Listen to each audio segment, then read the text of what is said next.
नमस्कार दोस्तों, story audio book Mumbai channel में आपका स्वागत है। अगर आपको ये कहानी पसंद आती है तो चैनल को सब्सक्राइब करें। तो चलिए शुरू करते हैं। जिंदल विला में। अब तक आप लोगों ने सुना कि जिंदल विला में सारा रोने की एक्टिंग कर रही थी और अरुणा जिंदल को अपने साथ हुई नाइंसाफी के बारे में बता रही थी। लेकिन ज्ञान सारा की हरकतों का खुलासा करता है, फिर भी अरुणा जिंदल सारा का साथ देती है, जिसे सुनकर अब हर्षद जिंदल से रहा नहीं गया। तो वह गुस्से में मुठिया करते हुए बोला, बस बहुत हुआ दादी माँ। हर चीज की एक लिमिट होती है। आपको यह चीज समझ नहीं आती कि हर कोई आसान इंसान नहीं होता। और अपने क्या सोचकर इस लड़की को हमारे साथ भेजा।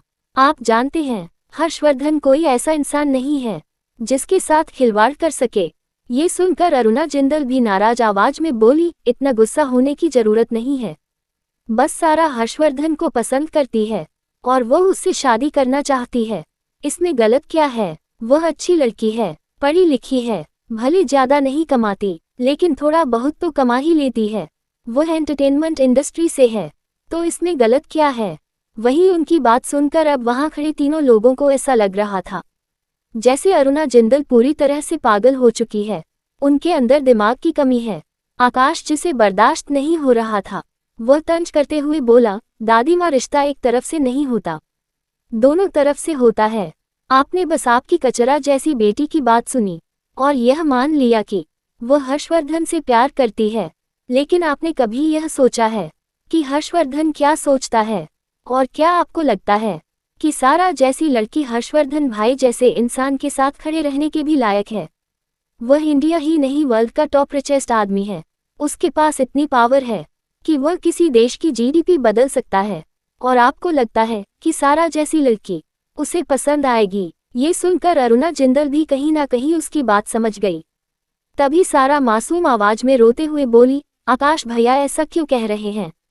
शादी प्यार देखकर की जाती है, पैसे और हैसियत देखकर नहीं की जाती। मुझ में क्या कमी है? मैं शेरगिल परिवार की बेटी हूँ और जिंदल परिवार की नातिन हूँ, तो भला मुझ में उसके साथ खड़े रहने की ताकत और औकात क्यों नहीं है? मैं किसी भी तरह से उसे कम नहीं हूँ। ये सुनकर तो वहां खड़े तीनों लोगों को हंसने का मन कर रहा था। खास करके रेशमा को तो घिन आने लगी थी।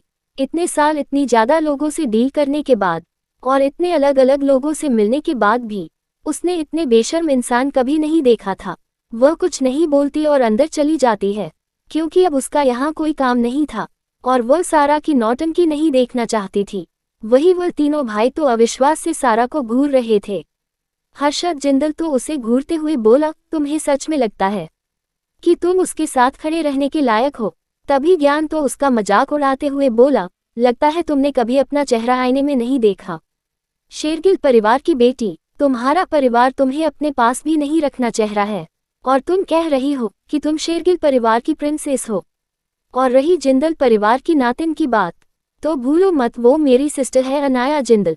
और खबरदार उसकी जगह लेने की कोशिश की तो तुम्हारी इस खानदान में कोई जगह नहीं है। बस दादी माँ की वजह से हम तुम्हें बर्दाश्त कर रहे हैं। तभी आकाश भी बोला, और तुम कह रही हो कि तुम हर्षवर्धन भाई के साथ खड़े रहने के काबिल हो?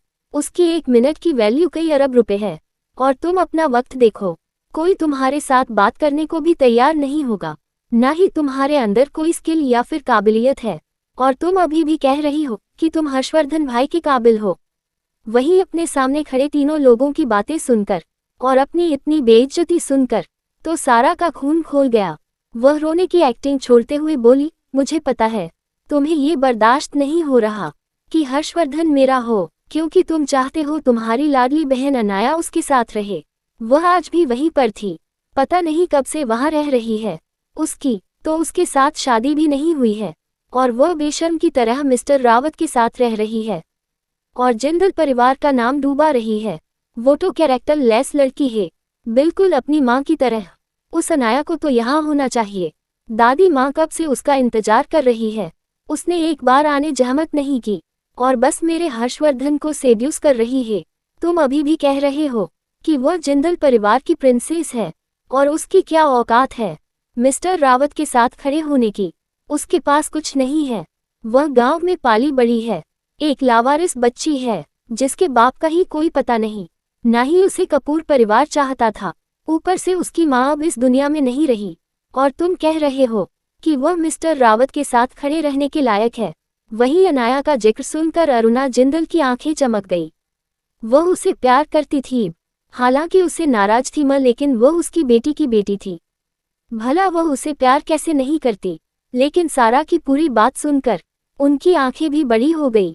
उन्हें विश्वास नहीं हो रहा था कि सच में अनाया हर्षवर्धन के घर पर थी। लेकिन जैसे जैसे सारा ने अपना मुंह खोला, वैसे वैसे अरुणा जिंदल की आंखें भी कठोर हो गई। आखिरकार सारा ने उसकी बेटी की इंसल्ट की थी और उसे कैरेक्टरलेस कहा था। ये चीज उन्हें कैसे बर्दाश्त हो सकती थी। तभी ज्ञान से रहा नहीं गया, तो वह सारा को घूरते हुए बोला, तुम कहती हो मेरी बहन की औकात नहीं है। मेरी बहन कपूर इंडस्ट्री की मालकिन है, कई करोड़ की कंपनी उसके नाम है। वह एक महान डॉक्टर है, यहाँ तक कि वह मशहूर पेंटर ना भी है, जो पेंटर की दुनिया में लीजेंडरी है। और तुम कह रही हो कि तुम उसके लायक हो। तुम तो उसके नाखून के बराबर भी नहीं हो, और तुम्हारी हिम्मत कैसे हुई उसकी इंसल्ट करने की। फिर वह हर्षद जिंदल की ओर देखकर बोला, भाई मुझे ये लड़की अब बर्दाश्त नहीं हो रही। ये हर वक्त हमारी सिस्टर के खिलाफ जाती है, उसे नीचा दिखाती है। आकाश भी गंभीर आवाज में बोला, सही बात है, तुम हर वक्त साजिश रचती रहती हो और तुम्हें यहाँ रहने की जरूरत नहीं है। हर्षद जिंदल भी बोला, मुझे लगता है शेरगिल परिवार अब तुम्हारा ख्याल रखे, उसमें तुम्हारी भलाई है। अब तुम्हारा जिंदल मेंशन में रहना पॉसिबल नहीं है। वैसे भी तुम यहाँ काफी वक्त से रह रही हो, जिंदल खानदान से तुम्हारा कोई लेना देना नहीं है। तुम्हारी मॉम ने हमारे खिलाफ साजिश रची थी, फिर भी हमने तुम पर दया खाकर यहाँ रखा, और तुम हमारी ही सिस्टम के खिलाफ साजिश रच रही हो। ये सुनकर सारा को ऐसा लगा जैसे उसके हाथ से सब कुछ निकल जाएगा। आखिरकार हर्षवर्धन तक पहुंचाने का एकमात्र जरिया था, वह था जिंदल परिवार, क्योंकि शेरगिल परिवार की इतनी औकात नहीं थी कि वह रावत खानदान के आसपास भी खड़े रह सके। फिर ये तो हर्षवर्धन रावत था, वह तो शेरगिल परिवार के ऊपर एक नज़र भी नहीं डालता। वह कुछ भी करके जिंदल परिवार के साथ रहना चाहती थी, ताकि वह हर्षवर्धन के नजदीक जा सके।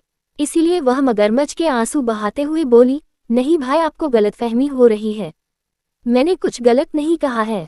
मैं सच में हर्षवर्धन से प्यार करती हूँ, और आप बस इसीलिए मेरे खिलाफ हो रहे हैं क्योंकि अनाया आपकी सिस्टर है, और मेरी मॉम का आपसे कोई लेना देना नहीं है। आप इस तरह से भेदभाव नहीं कर सकते। फिर वह अरुणा जिंदल की ओर देखकर रोती आवाज में बोली, दादी माँ, आप तो मेरी बात समझिए। मेरी मॉम इतने साल आपके साथ रही, मैं उनकी एकलौती बेटी हूँ। आप मेरी ख्वाहिश पूरी नहीं कर सकते। मैं आपसे पहले ही बात कर ली थी, मैं हर्षवर्धन को पसंद करती हूँ। फिर आप मेरे खिलाफ क्यों जा रही है? हर्षवर्धन के साथ रहने के लिए सिर्फ मैं ही काबिल हूँ। आप मुझे इस तरह से घर से नहीं निकाल सकती। आप बस अपनी नातिन का साथ दे रही है, क्योंकि अनाया आपकी असली नातील है और मैं नहीं हूँ। इतना बोलकर वह फूट फूट कर रोने लगी, लेकिन शायद यहीं पर उसने गलती कर दी। भले ही अनाया अरुणा जिंदल के ज्यादा नजदीक ना हो, लेकिन वह उसकी सगी नातिन थी। ऊपर से अरुणा जिंदल अंधों की तरह अपनी असली बेटी से प्यार करती थी, और सारा ने तो उसी को गलत ठहरा दिया। अब तो अरुणा जिंदल कुछ भी करके उसका साथ नहीं देने वाली थी। इसीलिए वह कड़क आवाज में बोली, इसमें कुछ गलत नहीं है, हर्षद सही कह रहा है। तुम काफी वक्त से यहाँ रह रही हो और तुम मेरी ही बेटी को इंसल्ट कर रही हो। मैंने यह नहीं सोचा था कि तुम ऐसी निकलोगी। वैसे भी अब ये बच्चों का मामला है, वह देख लेंगे। तुम्हें अब अपने माँ बाप के पास जाकर रहना चाहिए।